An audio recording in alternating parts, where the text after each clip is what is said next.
Iran, Israel और America की जो लड़ाई है वो अचानक शुरू नहीं हुई। वर्ल्ड वार टू के बाद वर्ल्ड ऑर्डर ब्रिटेन से अमेरिका शिफ्ट हो गया। उसके बाद मिडिल ईस्ट की मोस्टली कंट्रीज जैसे Kuwait, UAE, Iraq, Saudi Arabia America की सिक्योरिटी सिस्टम का हिस्सा बन गई, जिसमें अमेरिका इनको सिक्योरिटी देगा। लेकिन यहीं पर ईरान ने अपना अलग रास्ता चुना।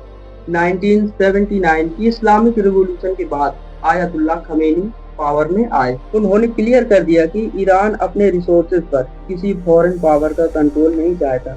ये बात यूनाइटेड स्टेट को बिल्कुल मंजूर नहीं थी। उसके बाद ईरान ने अपनी सॉवरेनिटी बचाने के लिए मिलिटेरियल और न्यूक्लियर प्रोग्राम पर काम शुरू कर दिया। ईरान का कहना था कि न्यूक्लियर प्रोग्राम पीसफुल पर्पस के लिए है और इजराइल इस रीजन में इकलौता ऐसा देश है जिसके पास न्यूक्लियर वेपन्स हैं।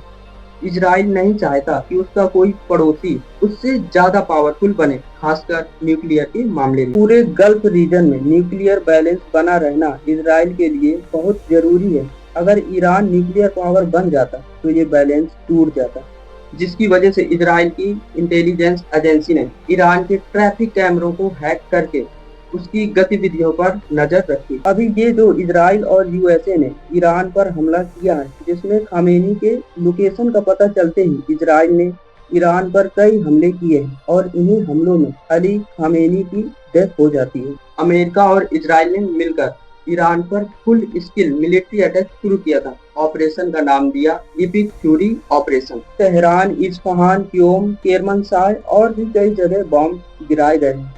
जवाब में ईरान ने सिर्फ इजराइल पर ही नहीं बल्कि यूएई, कतर, बहरीन, कुवैत सब पर मिसाइल्स दागे हैं। इसी कन्फ्लिक्ट के दौरान एक अमेरिकन सबमरीन ने श्रीलंका के साउथ कोस्ट में ईरानी नेवी के वॉरशिप आइरिस डेना पर हमला कर दिया। ये वॉरशिप 18 से 25 फरवरी को ऑफ बंगाल से इंडियन ऑपरेटेड नावल एक्सरसाइज करके वापस लौट रहा था, जिसमें लगभग 180 लोग मौजूद थे। ये इंसिडेंट उस वक्त हुआ जब अमेरिका और इजराइल ईरान पर एयर स्ट्राइक कर रहे थे। इस वॉरशिप पर अमेरिका की नजर ऑलरेडी थी। ये जहाज इंडियन नेवी के साथ मिलन 2026 एक्सरसाइज करके जब लौट रहा था तो एक US navy submarine MK-48 torpedo से हमला कर देती है इस जहाज पर और कुछ सेकंड में जहाज समुद्र में समा जाती है, जिसमें 87 ईरानी सोल्जर्स मारे जाते हैं और बाकी श्रीलंकन नेवी के द्वारा रेस्क्यू कर लिए जाते हैं। उसके बाद ईरान इजराइल वार और तेजी से शुरू हो जाती है।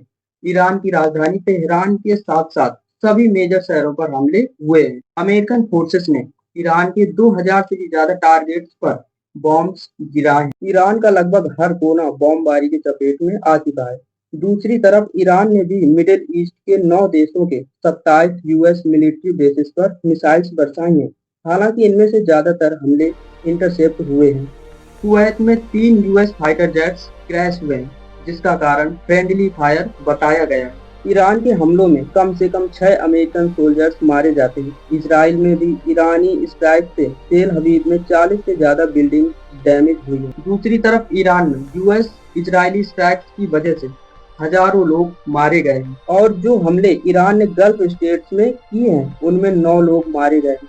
ये डेथ और डैमेज न्यूज हमले के 2 दिन बाद की है। यूएस इजराइल की उम्मीद थी कि supreme leader Ayatollah Ali Khamenei की डेथ के बाद ईरान जल्दी हार मान लेगा, लेकिन ऐसा हुआ नहीं। उल्टा ये वार नए इलाकों में फैल गई। इसके अलावा जिस बात का सबसे ज्यादा डर था वो हो जाता है। ईरान ने सबसे important oil route strait of Hormuz को बंद कर दिया और धमकी देते हैं कि अगर कोई भी जहाज यहाँ से गुजरेगा तो उस पर आग लगा दी जाएगी। दुनिया की टोटल ऑयल कंजप्शन का 20% ऑयल स्ट्रेट ऑफ हार्मुज से गुजरता है। इसका असर हम सबकी जेब पर दिख रहा है। एलपीजी गैस का प्राइस बढ़ा दिया गया है और किसी किसी जगह तो एलपीजी गैस मिल ही नहीं रही है और जहाँ मिल रही है वहाँ महंगी मिल रही है। ये वार और आगे बढ़ता है तो देखने को मिलता है कि ईरान ने US space force AN-132 ballistic missile early warning radar system, जो कि कतर में स्थित था, ईरानी मिसाइल्स ने इसे तबाह कर दिया है। इतिहास गवाह है, जब भी किसी सुपर पावर देश ने किसी और देश में डेमोक्रेसी लाने की कोशिश की है तो बर्बादी के अलावा कुछ नहीं देखने को मिलता है। और सबसे अनफॉर्चुनेट चीज ये है कि इस बर्बादी की कीमत हमेशा आम लोग चुकाते हैं, चाहे वो किसी भी देश के लोग हों। ये लड़ाई सिर्फ देशों की नहीं बल्कि पावर, ऑयल और कंट्रोल की लड़ाई है। ऐसी वीडियो देखने के लिए इस वीडियो को लाइक और चैनल को सब्सक्राइब जरूर कर लीजिए। धन्यवाद।